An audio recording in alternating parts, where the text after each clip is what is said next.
One of the biggest conversations we need to have, Tumze, is when reports come out about trafficking in South Africa, human trafficking, but then we just have to start narrowing that down, get a bit more granular about child trafficking and what a big issue this is. So the National Freedom Network NGO has embarked on a campaign titled #The Traffic You Need to Know. So traffic you need to know to fight human trafficking. Let's find out about the campaign. I'm joined by Resh Mehta joining us this morning. Resh, hello to you. Thanks very much for your time. Resh, hope you're able to hear me. Good morning. Good to have you with us. I mean, it's a staggering number when we look at the number of children that are trafficked in Africa. It's horrendous. Why is it so bad? Good morning. Good morning, Gareth. Thank you so much for having me on your show.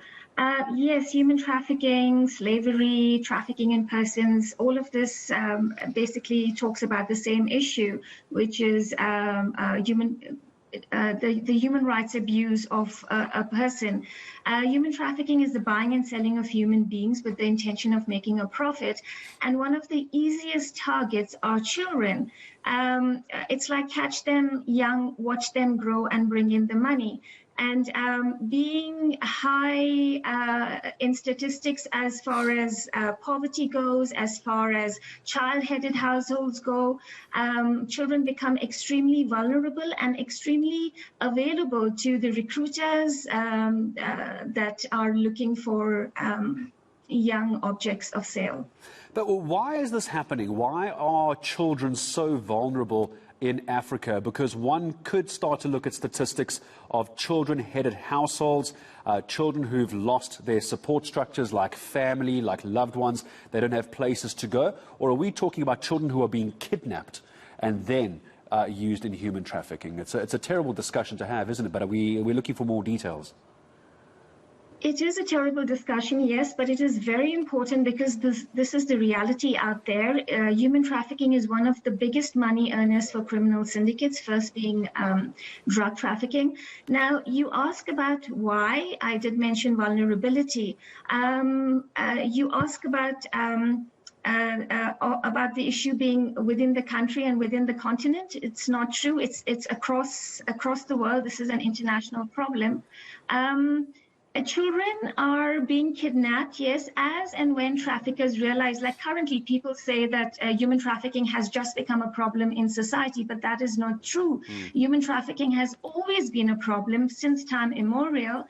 We knew them as slaves earlier, and then we heard that it was abolished, but it wasn't. It's just people being enslaved under different names.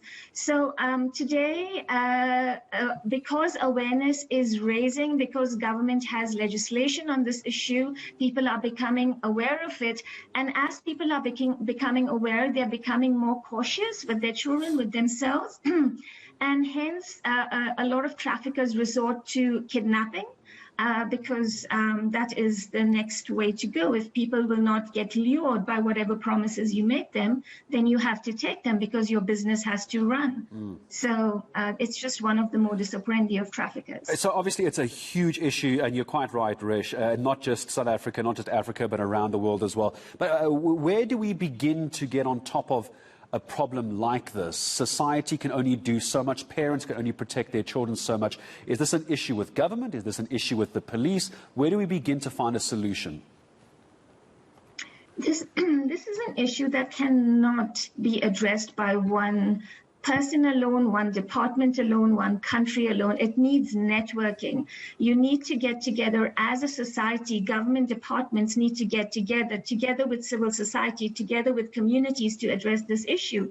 If you look at the trafficking syndicates, this crime is not committed by one person alone. It's not like a rape or a murder or a burglary. It is a crime that takes place over time, over geography, and is done by a whole range of people. You have somebody recruiting, somebody transporting, somebody harboring, receiving, and then exploitation. So in the same way, we need to form a chain, a network that includes government, Department of Social Development, police, home affairs, health, labor, education, civil society, such an important aspect, communities, churches.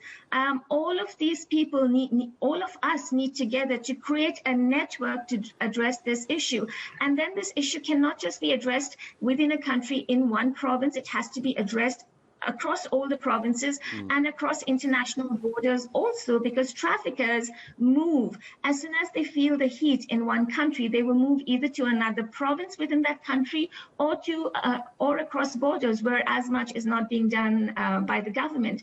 So this is an issue wherein no one person can work in silos, or no one department can work by themselves. And I appreciate your time in speaking to us this morning. National Freedom Network, the NGO, joining us this morning. Resh Mehta joining us to talk about the issues, and raising a lot of names as well that we need to follow up with as well, in terms of as to who we can try and have this conversation with and take it forward. But Resh, quite right. This isn't just an SAPS issue. It's not just a government issue. It's not just an NGO issue. There's multiple departments that need to work in a coordinated fashion, I think, to try and get on top of this. It's a much bigger topic that I think we need to unpack over the next few days, because we can call it human trafficking, we can call it child trafficking as well, but it's also slavery. Right. Let's not gloss over what this is. So my thanks to Resh Mehta from National Freedom Network.